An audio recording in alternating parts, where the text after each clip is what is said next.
जय हिंद दोस्तों। इस वन लाइनर प्रश्नों की श्रृंखला में आपका वेलकम है। आइए इस सेशन को हम लोग आगे बढ़ाते हैं और आज एक इम्पॉर्टेंट टॉपिक से संबंधित यह प्रश्न है और इस टॉपिक का नाम है वर्धन वंश अथवा पुष्यभूति वंश। ओके, और यह टॉपिक आपके प्राचीन भारतीय इतिहास का है, यानी एंशियंट हिस्ट्री का टॉपिक वर्धन वंश या वर्धन राजवंश। ओके, और आप इस टॉपिक से संबंधित जो आपसे क्वेश्चंस एग्जाम में बार बार पूछे जाते हैं वह एक स्ट्रांग यानी पावरफुल रूलर है, शक्तिशाली शासक है। उस शासक का नाम है हर्षवर्धन। अब तो आप समझ गए होंगे कि हर्षवर्धन से संबंधित क्वेश्चंस हर साल एग्जाम में या कोई भी एग्जाम हो उस एग्जाम में क्वेश्चंस बनते ही बनते हैं, पूछे ही जाते हैं। ओके, तो आइए हम लोग प्रारंभ करते हैं और आप लोग चैनल को सब्सक्राइब अवश्य कर दीजिएगा जिससे आने वाले वीडियो का नोटिफिकेशन आप लोगों को तत्काल मिलता रहे। ओके, तो आइए हम लोग प्रारंभ करते हैं। पहला प्रश्न है, गुप्त वंश के पतन के पश्चात सबसे शक्तिशाली वंश का उदय हुआ वह राजवंश था पुष्यभूति वंश अथवा वर्धन वंश। जो हेडिंग में ही हम लोग देख लिए हैं, वर्धन डायनेस्टी या वर्धन राजवंश या वर्धन वंश। ओके, अब यहाँ पर सबसे बड़ी बात यह है कि गुप्त वंश यानी गुप्ता डायनेस्टी का समापन कब हुआ था? तो 550 एडी यानी ईस्वी। ओके, 550 ईस्वी में गुप्त साम्राज्य का डिक्लाइन हुआ था, समापन हुआ था, इंट हुआ था। उसके पश्चात इस वर्धन वंश का ओरिजिन हुआ था। हालांकि ओरिजिन तो पहले से ही था, लेकिन जब गुप्त साम्राज्य पूरी तरह समाप्त हो गया तब यह एक स्वतंत्र राज्य के रूप में आया। ओके, आगे बढ़ते हम लोग। पुष्यभूति या वर्धन वंश का संस्थापक स्वयं पुष्यभूति नामक व्यक्ति था, और पुष्यभूति नामक जो व्यक्ति था यह गुप्त शासकों के अधीन सामंत था। अब आपके समझ में आ गया होगा कि आपसे प्रश्न पूछा जाता है कि वर्धन राजवंश किसके अधीन सामंत थे या किसके अधीन रहते थे? तो गुप्त शासकों के अधीन रहते थे। अगले प्रश्न की ओर बढ़ते हैं। सबसे इंपॉर्टेंट क्वेश्चन जो बार बार आपसे पूछा जाता है, वर्धन वंश की राजधानी कहाँ थी? थानेश्वर थी। ओके, बहुत इंपॉर्टेंट क्वेश्चन है। वर्धन वंश की राजधानी थानेश्वर थी। आपसे एग्जाम में हमेशा पूछा जाता है। थानेश्वर वर्तमान में हरियाणा राज्य में पड़ता है या हरियाणा स्टेट में पड़ता है। ओके, अगला प्रश्न है, वर्धन वंश का प्रथम स्वतंत्र शासक था प्रभाकर वर्धन। ओके, प्रभाकर वर्धन था। लास्ट में हम लोग इस वर्धन राजवंश की वंशावली या शासकों का नाम भी हम लोग देख लेंगे वहाँ, और आपका क्लियर हो जाएगा। तो दूसरा प्रश्न इंपॉर्टेंट यह है कि वर्धन वंश का प्रथम स्वतंत्र शासक प्रभाकर वर्धन था। अब प्रभाकर संस्थापक जबकि पुष्यभूति था और स्वतंत्र शासक प्रभाकर वर्धन था। ऐसा क्यों? क्योंकि पुष्यभूति गुप्त शासकों के अधीन शासक थे और जबकि प्रभाकर वर्धन अपनी स्वतंत्रता की घोषणा कर दिए और महाराजा धीराज और परम भट्टारक की उपाधि धारण किए। ओके, तो यह इंपॉर्टेंट क्वेश्चन, वर्धन वंश का प्रथम स्वतंत्र शासक प्रभाकर वर्धन था। आगे बढ़ते हम लोग।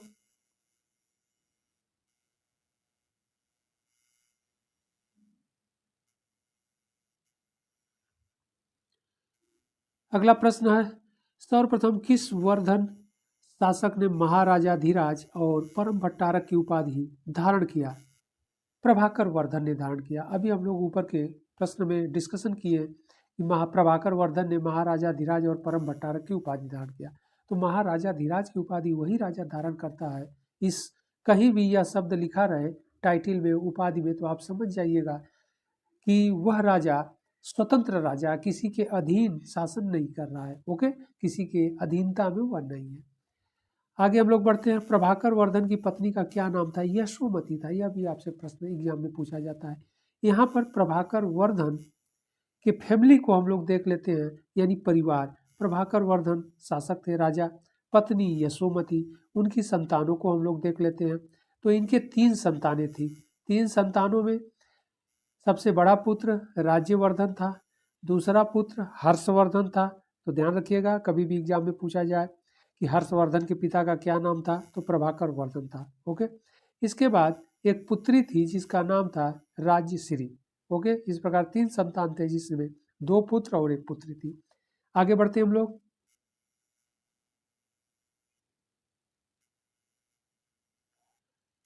पुत्री राजश्री का विवाह कन्नौज के मौखरी वंश के राजा के साथ हुआ था। वह राजा था गृहवर्मा। अब यहाँ पर ध्यान रखना है कि राजश्री जो पुत्री थी, इनका जो विवाह हुआ था कन्नौज, कन्नौज से तात्पर्य जो वर्तमान उत्तर प्रदेश में पड़ता है। ओके, और कन्नौज परफ्यूम सिटी के नाम से भी जाना जाता है, इत्र नगरी के नाम से भी जाना जाता है। आपसे एग्जाम में बार बार पूछता है। तो यहाँ पर थानेश्वर में, यानी हरियाणा के थानेश्वर में जब के क्षेत्रों में जब वर्धन राजवंश का शासन था, तो कन्नौज में मौखरी वंश का शासक था और कन्नौज उनकी कैपिटल थी, यानी राजधानी थी। और इधर थानेश्वर वर्धन शासकों की राजधानी थी। तो यह भी इम्पॉर्टेंट है एग्जाम के लिए, जानते रहिएगा आप लोग कि जब थानेश्वर के क्षेत्रों में वर्धन शासक शासन कर रहे थे, तो कन्नौज के क्षेत्रों में, यानी वर्तमान उत्तर प्रदेश, कन्नौज के क्षेत्रों में मौखरी वंश के राजा गृहवर्मा का शासन था। ओके, तो इनका विवाह, राजश्री का विवाह गृहवर्मा के साथ हुआ था। इस प्रकार वर्धन वंश और मौखरी वंश के बीच मैत्री संबंध स्थापित हुआ। किस प्रकार का यह संबंध था? वैवाहिक संबंध था। ओके, अगला प्रश्न, मौखरी नरेश गृहवर्मा या गृहवर्मन की हत्या किसने किया? तो देवगुप्त नामक व्यक्ति के द्वारा किया गया। ओके, और देवगुप्त नामक व्यक्ति ने गृहवर्मा की हत्या कर दिया और पत्नी जो राजश्री थी उन्हें कारागार में डाल दिया। आगे, गृहवर्मा की मृत्यु के पश्चात कन्नौज पर किसने अधिकार कर लिया? तो गौंड नरेश शशांक ने। और गौंड नरेश शशांक, यानी गौंड का राजा, यानी बंगाल का राजा शशांक, जो देवगुप्त का मित्र था, वह कन्नौज पर अधिकार कर लिया और फिर शासन करने लगा। ओके, अब आगे हम लोग बढ़ते हैं। प्रभाकर वर्धन की मृत्यु के पश्चात थानेश्वर की गद्दी पर कौन बैठा? प्रभाकर वर्धन, यानी जो हर्षवर्धन के पिता हैं, प्रभाकर वर्धन की मृत्यु के पश्चात थानेश्वर की गद्दी पर कौन बैठा? राज्यवर्धन, यानी हर्षवर्धन का बड़ा भाई।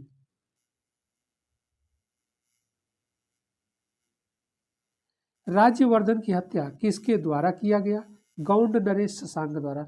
अब राज्यवर्धन को गद्दी पर बैठा और राज्यवर्धन को थानेश्वर में जब पता लगा कि कन्नौज में गौंड नरेश शशांक द्वारा अधिकार कर लिया गया है और गौंड नरेश शशांक के अधीन उनकी सिस्टर यानी बहन राज्यश्री है और उनके बहनोई यानी गृहवर्मा की हत्या कर दी गई है, तो यह कन्नौज पहुंचा। लेकिन राज्यवर्धन को शशांक द्वारा, राज्यवर्धन के आने की जब सूचना शशांक को मिली, तो गौंड नरेश शशांक ने चीटिंग के द्वारा, छल के द्वारा राज्यवर्धन से मित्रता करने के लिए और अपने पुत्री का विवाह करने के लिए अपने सैनिक शिविर में बुलाया और वहीं पर हत्या कर दिया। तो अगला प्रश्न है, राज्यवर्धन की हत्या हुई कन्नौज में। कन्नौज में किसके द्वारा हुई? शशांक के द्वारा। अगला प्रश्न हम लोग देख लेते हैं। राज्यवर्धन की हत्या के पश्चात वर्धन वंश का शासक कौन हुआ? हर्षवर्धन। ओके, यानी जब राज्यवर्धन की मृत्यु हो गई, शशांक के द्वारा उसकी हत्या कर दी गई, तो अब छोटा भाई जो हर्षवर्धन था वह गद्दी पर बैठा।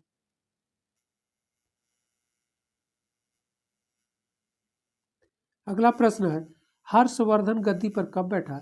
606 ईस्वी में। बहुत इंपॉर्टेंट है। हर्षवर्धन की राजधानी कहाँ थी? तो प्रारंभिक राजधानी थानेश्वर ही थी, ध्यान रखना है। अगला प्रश्न है, हर्षवर्धन को अन्य किस नाम से जाना जाता है? शिलादित्य। शिलादित्य के नाम से जाना जाता है। हर्ष ने किस राजा पर आक्रमण कर कन्नौज पर अधिकार किया? शशांक पर, क्योंकि गौंड नरेश शशांक कन्नौज पर अधिकार कर रखा था और हर्ष गद्दी पर बैठा, तो उसके सामने पहला संकट यही था कि कन्नौज पर अधिकार करना और अपनी बहन को शशांक से मुक्त कराना। ओके, जो गौंड नरेश शशांक अधिकार किए हुए था और बहन को बंदी गृह में रखा हुआ था, तो हर्ष ने आक्रमण किया और शशांक से कन्नौज पर आक्रमण किया और उस पर अधिकार कर लिया। आगे बढ़ते हैं। शशांक किस धर्म का अनुयायी था? शैव धर्म का अनुयायी था। अगला प्रश्न है, बोध गया में स्थित बोधि वृक्ष को किसने कटवा दिया? गौंड नरेश शशांक ने। बहुत इंपॉर्टेंट है। यही शशांक था, जब वापस जा रहा था तो बोध गया में, यानी गया में जहाँ भगवान गौतम बुद्ध ने जिस वृक्ष यानी बोधि वृक्ष के नीचे ज्ञान की प्राप्ति की थी, यानी अचीव ऑफ एनलाइटमेंट, ज्ञान की प्राप्ति किए थे, उस वृक्ष को कटवा दिया और गंगा नदी में फेंकवा दिया। ओके, अगला पॉइंट है, हर्ष ने कन्नौज को अपनी राजधानी कब बनाया? 610 ईस्वी में बनाया। बहुत इंपॉर्टेंट क्वेश्चन है। यानी प्रारंभ में हर्ष की राजधानी थानेश्वर ही थी, 606 में गद्दी पर बैठे, लेकिन आगे चल करके 610 ईस्वी में इन्होंने अपनी राजधानी कहाँ बना लिया? कन्नौज ट्रांसफर कर लिया। ओके, अगला प्रश्न है, गौंड नरेश शशांक के विरुद्ध किस कामरूप के शासक ने हर्ष की सैनिक सहायता की थी? भास्कर वर्मन ने। इस पॉइंट को फिर हम लोग समझ लेते हैं।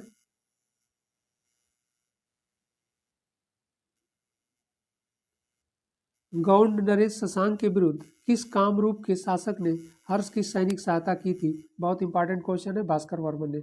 और कामरूप से तात्पर्य असम, और यह बंगाल के ऊपर असम पड़ता है, आप लोग जानते ही हैं। तो कामरूप का राजा वहाँ जो था वह भास्कर वर्मन था। यह शत्रु था किसका? गौंड नरेश शशांक का।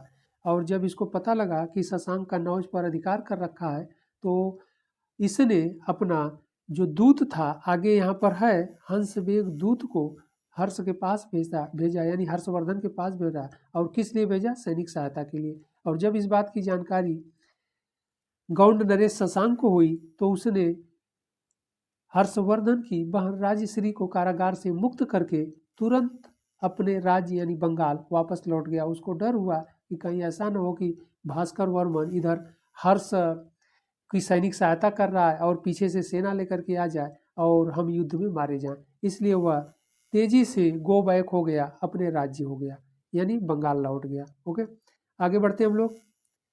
भास्कर वर्मन ने अपने दूत को हर्ष के पास भेजा, उसका क्या नाम था? हंसवेग।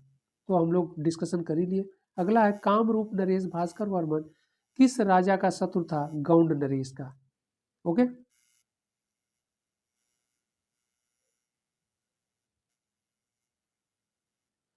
अगला पॉइंट है, हर्ष और पुलकेशिन द्वितीय के बीच युद्ध किस नदी के किनारे हुआ? नर्मदा नदी के किनारे। बहुत इंपॉर्टेंट है।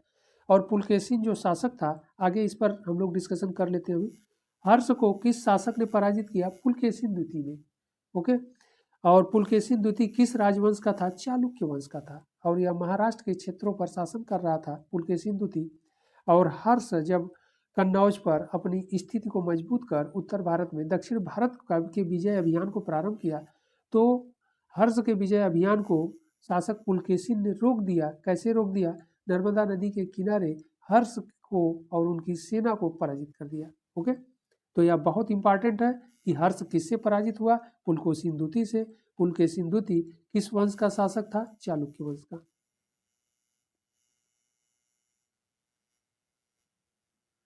अगला प्रश्न, पुलकेशिन द्वितीय से हर्ष के पराजित होने का उल्लेख कहाँ मिलता है? ऐहोल अभिलेख। बहुत इंपॉर्टेंट है कि हर्ष की पराजय हुई, पुलकेशिन के द्वारा पराजित किया गया, इस बात की जानकारी कहाँ मिलती है? तो ऐहोल अभिलेख से मिलती है। ऐहोल अभिलेख किसके द्वारा लिखा गया? रवि कीर्ति द्वारा। उसका जो लेखक था रवि कीर्ति था, और रवि कीर्ति किसका दरबारी कवि था? पुलकेशिन द्वितीय का। ये भी जानिएगा आप लोग, बहुत इंपॉर्टेंट है। अगला पॉइंट है, कौन चीनी यात्री हर्ष के राज दरबार में आया? वेन सांग आया था। तो हर्ष जिस समय शासन कर रहे थे, उस समय चीन का जो यात्री था वेन सांग, वह भारत आया था। यह एग्जाम में आपसे पूछा जाता है। ओके, अगले पॉइंट की ओर बढ़ते हैं हम लोग। हर्ष ने 641 ईस्वी में चीन एक व्यापारिक दूत मंडल भेजा। उस समय चीन का शासक कौन था? ताई सुंग था। यानी हर्ष का समकालीन चीन का जो शासक था ताई सुंग था, और व्यापारिक दूत मंडल भेजा था, यानी व्यापार को बढ़ावा देने के लिए। ओके,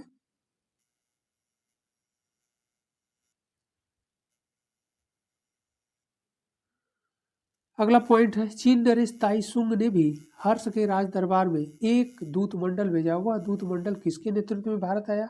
लियांग होई किंग के नेतृत्व में भारत आया। हर्ष के राज दरबारी कवि कौन थे? बाणभट्ट थे। बहुत इंपॉर्टेंट क्वेश्चन है, आपसे बार बार पूछा जाता है सभी परीक्षाओं में। हर्षचरित्र नामक ग्रंथ की रचना किसने किया? बाणभट्ट ने किया। बहुत इंपॉर्टेंट है। हर्ष का राज दरबारी कवि बाणभट्ट थे और बाणभट्ट की जो रचना है हर्षचरित है। ओके, आगे प्रियदर्शिका, रत्नावली तथा नागानंद नामक 3 नाटकों की रचना संस्कृत भाषा में किसने किया? हर्ष ने किया। यह भी बहुत इंपॉर्टेंट है कि कहा जाता है हर्ष भी एक विद्वान थे। हालांकि कुछ विद्वान नहीं मानते हैं, लेकिन फिर भी यह आपसे एग्जाम में पूछा जाता है। अंत में एटलीस्ट यह माना जाता है कि हर्ष भी विद्वान था और इसने 3 नाटकों की रचना किया। ओके, और लैंग्वेज क्या था? संस्कृत था, संस्कृत भाषा में किया। वह प्रियदर्शिका था, रत्नावली और नागानंद। यह आपसे एग्जाम में बार बार पूछा जाता है कि हर्ष ने कौन सी रचना की? तो 3 रचना की है, और यानी 3 बुक लिखे, प्रियदर्शिका, रत्नावली और नागानंद, संस्कृत भाषा में।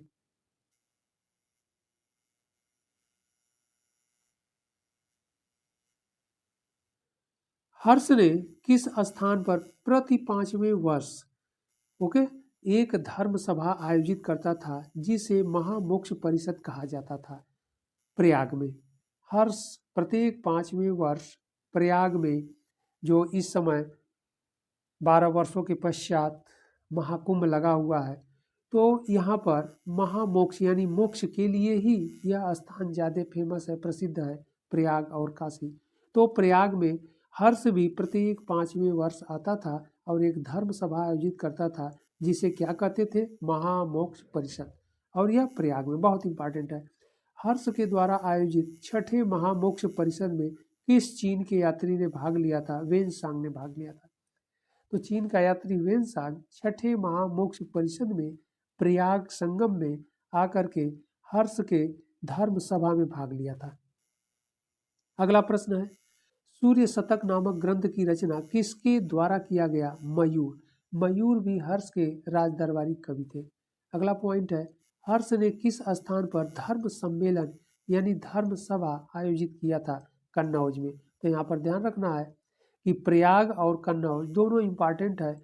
प्रयाग में धर्म सम्मेलन का आयोजन किया था, कन्नौज में हर्ष ने धर्म सम्मेलन का आयोजन किया था, और जबकि प्रयाग में महामोक्ष परिषद का ओके आयोजन किया था। और प्रयाग में प्रत्येक 5वें वर्ष, जो आपसे एग्जाम में पूछा जाता है बार बार, प्रत्येक 5वें वर्ष प्रयाग में महामोक्ष परिषद का आयोजन करता था, यानी धर्म सभा जिसे महामोक्ष परिषद कहते थे। और अपने राजधानी कन्नौज में धर्म सम्मेलन का भी आयोजन किया था। और यहाँ पर ध्यान रखना है कि कन्नौज में धर्म सम्मेलन का आयोजन हर्ष द्वारा किया गया था, तो उसमें भी चीन का यात्री वेनसांग उपस्थित था। ओके,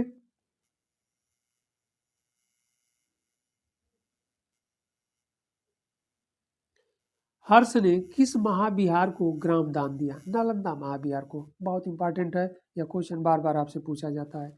हर्ष ने किस स्थान पर बिहार का निर्माण करवाया? नालंदा में करवाया। यह भी क्वेश्चन पूछा गया है। हर्ष के मधुबन और बांसखेड़ा ताम्रपत्र अभिलेख पर किस संवत का उल्लेख है? हर्ष संवत का। ओके, यह बहुत इंपॉर्टेंट है।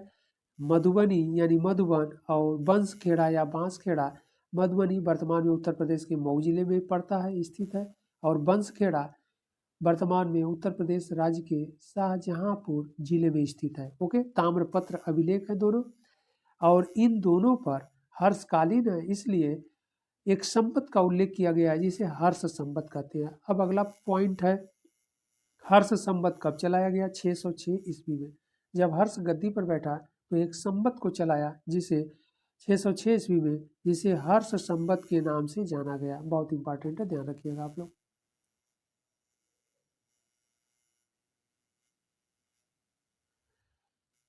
चीन का यात्री वेनसांग ने योग शास्त्र का अध्ययन कहाँ किया? नालंदा विश्वविद्यालय में। ध्यान रखना, बहुत इंपॉर्टेंट है। चीन का यात्री वेनसांग जो हर्षवर्धन के समय में भारत आया था, वह नालंदा विश्वविद्यालय में 18 महीने तक रहकर योग शास्त्र का अध्ययन किया, और इसके अलावा बौद्ध धर्म से संबंधित भी अध्ययन उसने किया और पांडुलिपियों को प्राप्त किया। अगला पॉइंट है, वेनसांग के अध्ययन के समय नालंदा विश्वविद्यालय का आचार्य कौन था? शीलभद्र थे। आचार्य से तात्पर्य है प्रिंसिपल यानी प्राचार्य। ओके, शीलभद्र थे। तो बहुत इंपॉर्टेंट है, यह दोनों क्वेश्चन बहुत इंपॉर्टेंट है, आपसे एग्जाम में बार बार पूछा जाता है कि चीन का यात्री वेनसांग किस विश्वविद्यालय में बौद्ध धर्म की और योग शास्त्र की शिक्षा ग्रहण किया था, नालंदा विश्वविद्यालय में। और वेनसांग के समय, वेनसांग जिस समय वहाँ पर स्टडी कर रहा था, अध्ययन कर रहा था, उस समय वहाँ का आचार्य कौन था? शीलभद्र थे। ओके, और एक पॉइंट और एक प्रश्न एग्जाम के लिए इम्पॉर्टेंट है, हम लोग गुप्ता डायनेस्टी में वन लाइनर क्वेश्चंस में कर डाले हैं, देख डाले हैं, लेकिन फिर यहाँ पर रिपीट कर देते हैं कि नालंदा विश्वविद्यालय की स्थापना किसके समय में हुई थी? गुप्त शासकों के समय में। वह शासक कौन था? कुमारगुप्त। कुमारगुप्त के समय में, कुमारगुप्त प्रथम के समय में नालंदा विश्वविद्यालय की स्थापना की गई थी। आगे बढ़ते हैं। वेनसांग नालंदा विश्वविद्यालय में कितने समय तक अध्ययन किया? 18 महीने तक। 18 से तात्पर्य है 12 महीने का एक वर्ष होता है। ओके, 12 6 18 यानी 1.5 वर्ष तक रहकर वह स्टडी किया, यात्रा अध्ययन किया। ओके, आगे बढ़ते हम लोग। वेनसांग ने किस नदी को भारत की पवित्र नदी कहा है? गंगा नदी को। बहुत इंपॉर्टेंट क्वेश्चन है कि प्रयाग जब संगम आया तो उसने देखा कि गंगा नदी, यमुना नदी, इस संगम पर गंगा नदी को भारतीय लोग बहुत पवित्र नदी मानते हैं। ओके, और इसके जल को ग्रहण करते हैं। तो इस विदेशी यात्री ने इस गंगा नदी को सबसे पवित्र यानी होली रिवर बताया कि भारतीय लोग गंगा नदी को एक पवित्र नदी के रूप में मानते हैं। आगे बढ़ते हैं हम लोग।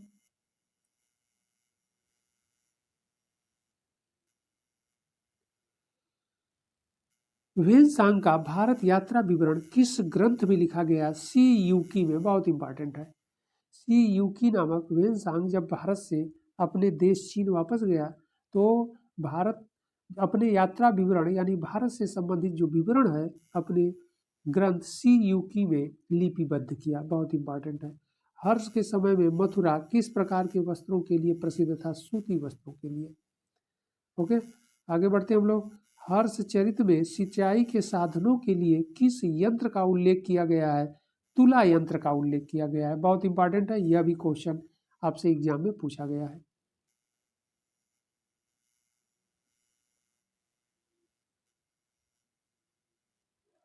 किस विदेशी यात्री ने कहा हर्ष के राज्य में जनता से बेगार नहीं लिया जाता था? बहुत इंपॉर्टेंट है। बेगार से तात्पर्य है विष्टि भी कहते हैं जी, जो विष्टि संस्कृत शब्द है, यह भी एग्जाम में आपसे पूछा जाता है। बेगार से तात्पर्य यह है कि किसी भी व्यक्ति से कार्य लिया जाए लेकिन उसे प्रतिफल न दिया जाए, यानी उसके एवज में उसे मेहनताना न मिले या सैलरी न मिले, फ्री में कार्य करवाया जाए, उसे बेगार कहते हैं। तो वेनसांग ने कहा कि हर्ष के राज्य में जनता से बेगार नहीं लिया जाता था, इस बात का उल्लेख यह विदेशी करता है। ओके, आगे बढ़ते हम लोग। हर्ष हर्ष चरित्र में प्रांतीय शासकों को क्या कहा गया है? लोकपाल। यानी प्रांत के जो शासक थे यानी गवर्नर थे उन्हें लोकपाल कहा गया है। हर्ष के समय में पाठक नामक प्रशासनिक इकाई थी। किस प्रकार की इकाई थी? ग्राम समूह था। ओके, ग्रुप ऑफ विलेज, यह भी आपके एग्जाम में पूछा गया है, बहुत इंपॉर्टेंट है, ध्यान रखना है। तो हर्ष के समय में जो पाठक नामक यूनिट थी, इकाई थी, वह ग्राम समूह की थी, यानी ग्रामों के समूह को पाठक कहा जाता था।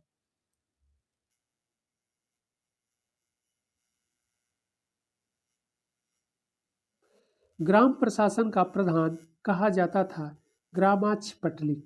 हर्ष का प्रधान सेनापति कौन था? सिंहनाथ। कई बार एग्जाम में पूछा गया है। सिंहनाथ यानी हर्षवर्धन का प्रधान सेनापति था। ओके, यह भी प्रश्न बहुत इंपॉर्टेंट है। प्रमातार नामक अधिकारी का कार्य था भूमि की माप करता था। ओके, यानी हर्ष के समय में या हर्ष के शासनकाल में भूमि की माप करने वाले अधिकारी को प्रमातार कहते थे। अगला इंपॉर्टेंट क्वेश्चन, पिकल और कट्टी किस प्रकार की इकाई थी? वजन की इकाई थी। ध्यान रखना है, पिकल और कट्टी नामक जो इकाई थी इसका उल्लेख चीन का यात्री वेनसांग भी करता है। ओके, तो यह बहुत इंपॉर्टेंट है, इसको आप लोग जानते रहिएगा। यह वजन की इकाई थी। जिस भूमि में कृषि न की जा सके उसे कहा जाता था अप्रहत्ता। ओके, हर्ष ने किस विश्वविद्यालय को खर्च के लिए 100 ग्राम यानी 100 विलेज दान दिया था? नालंदा विश्वविद्यालय को। बहुत इंपॉर्टेंट है कि हर्ष ने नालंदा विश्वविद्यालय को कितने ग्राम दान दिए थे? कर मुक्त ग्राम 100, यानी 100 विलेज दिए थे।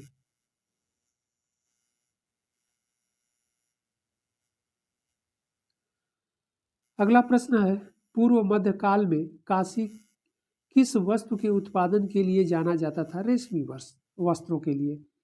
ओके, और आज भी काशी रेशमी वस्त्रों के उत्पादन के लिए जाना जाता है। वर्तमान में जो रेशमी वस्त्र का उत्पादन होता है उसे बनारसी साड़ी के नाम से भी जाना जाता है। ओके, बहुत कॉस्टली होती है, हाथ से बुनाई उसकी होती है रेशमी धागे से। अगला प्रश्न है, नालंदा विश्वविद्यालय के आचार्य शीलभद्र के गुरु कौन थे? बहुत इंपॉर्टेंट क्वेश्चन है, ध्यान रखिएगा आप लोग। नालंदा विश्वविद्यालय के आचार्य कौन थे? शीलभद्र के गुरु कौन थे? तो तत्काल में जब वेनसांग या हर्ष के समय में नालंदा विश्वविद्यालय के आचार्य शीलभद्र थे, और शीलभद्र के गुरु कौन थे? धर्मपाल। और यहाँ पर ध्यान रखना है आप लोगों को कि शीलभद्र के पहले नालंदा विश्वविद्यालय के आचार्य जो थे धर्मपाल थे, और यह शीलभद्र के गुरु भी थे। इन दोनों बातों को आप लोग जानते रहिएगा। अगला पॉइंट है, विदेशी यात्रियों का राजकुमार और वर्तमान शाक्य मुनि किसे कहा गया है? वेनसांग को कहा गया है। बहुत इंपॉर्टेंट है क्वेश्चन। यात्रियों का राजकुमार और वर्तमान शाक्य मुनि भी इसे कहा गया है। अगला प्रश्न है, वेनसांग की जीवनी किसने लिखा? अब वेनसांग ने तो बुक लिखा था, हम लोगों ने ऊपर डिस्कशन किया, लेकिन वेनसांग की जीवनी किसने लिखा? विली ने लिखा, और यह भी चीन का यात्री था। ओके,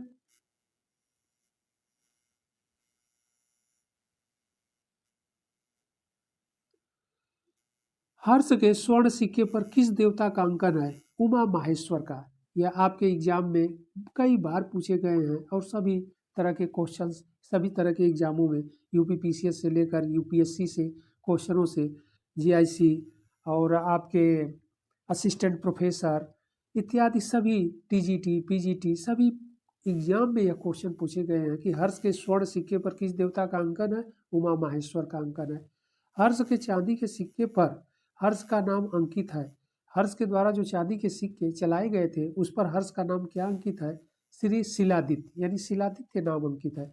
और शिलादित्य नाम का उल्लेख आपका चीन का यात्री वेनसांग भी करता है, जो हर्ष के समय में आया था। वह हर्ष का नाम शिलादित्य ही बताता है, और हर्ष को फीसे जाति का बताता है। फीसे जाति से संबंधित है।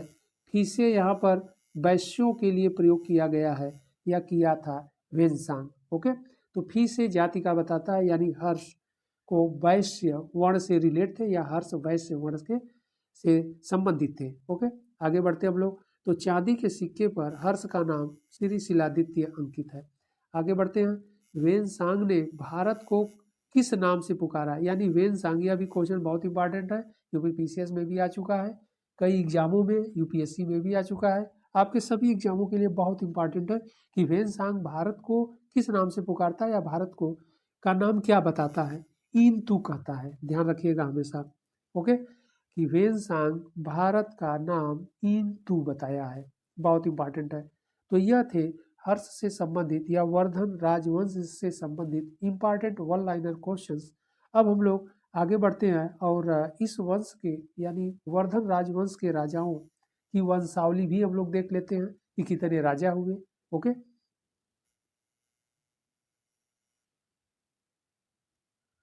वर्धन राजवंश या वर्धन साम्राज्य उनमें। ओके, तो यहाँ पर पहला जो शासक थे पुष्यभूति, जो संस्थापक थे। इसके बाद उसके पश्चात जो शासक हुए नरवर्धन हुए। नरवर्धन के पश्चात राज्यवर्धन हुए।